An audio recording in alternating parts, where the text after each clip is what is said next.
In 2017, there were 341 eligible films for Academy Award nominations. Now, remove your buddy cop flicks, your superhero behemoths, your rom-coms where the guy meets the girl, loses girl, and then, surprise, gets the girl. You're pretty much left with the wannabe Oscar contenders. Plus, at least 3 Nicolas Cage movies, but that's a whole other thing. This group are all fighting for the same thing: Best Picture. So how does a film make it to the Dolby Theater to take home the big one? In the 90 years of Oscar's existence, what constitutes being the best picture has changed dramatically. In the 70s, that trend was stories of criminal and illegal activity. Jump to the 1980s, over-the-top dramas set in far-off lands were the rage. And the Oscar goes to... And the Oscar goes to... And the Oscar goes to... This last decade has birthed a new trend. Enter the film festival. For the past 10 years, every film that has won Best Picture premiered at one of these world-renowned festivals. Film festivals offer a unique space where moviegoers, film critics, Academy members, and Hollywood stars all come together for a few short days to celebrate their films. Film festivals have become so widely popular that there's a film festival for everyone. Seriously, there's even a mustache film festival held in Portland, Maine. But of all the active film festivals, and trust me, there's a lot, we're going to focus on just 5. First up, Sundance, the Utah sweater-wearing haven where films go to find a big studio buyer. These are what we'd call our true indie darlings. For the lucky few films that are purchased, they're guaranteed award season consideration come the end of the year. Next, we have the South of France summer bash that is Cannes. Dramatic, chic, and perhaps a little over the top. You never really know how the audience is going to respond, ranging from a chorus of boos to overwhelming applause. Now, fast forward a few months because the end of summer brings the trifecta of Oscar bait launching pads: Venice, Telluride, and the Toronto International Film Festival. If your film is serious about award season recognition, you're pulling out all the stops here. As summer comes to a close, the Venice International Film Festival kicks off. It's the world's oldest film festival and serves as a jumping-off point for films with a solid chance of both award and commercial success. Nestled in the mountains of Colorado is the most intimate of the bunch, and in recent years, the most impactful. Telluride Film Festival tends to debut the quiet contender who packs a big punch, like this year's nominees Lady Bird, The Shape of Water, and Darkest Hour. And lastly, TIFF. For 2 weeks in September, the entire industry packs its bags and heads to Canada. The beauty of the Toronto International Film Festival lies in the numbers. While Cannes is easily the most prestigious of the bunch, it's accessible to only around 30,000 film industry professionals. However, Toronto opens its doors to movie makers and movie consumers.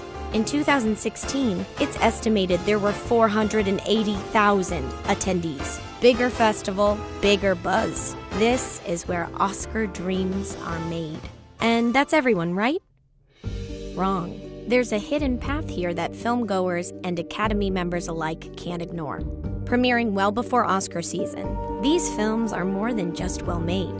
They have a message that connects with a moment in history. Most recently, a film like Get Out falls into this realm. Others include Mad Max: Fury Road, deemed by some as the feminist picture of the year, and the little-known winner Titanic, for being, well, Titanic. With a new Oscar candidate premiering every week, studios need to find ways to keep their films at the center of the conversation. This falls to the shoulders of massive marketing campaigns in 2 phases. Phase 1, getting the nomination. Much like any campaign, there are highly crafted slogans, strategic meet and greets, and advertisements begging Academy members for your consideration. Marketing teams can make or break the race with the right campaign strategy, as 2010's The King's Speech, Find Your Voice tagline did.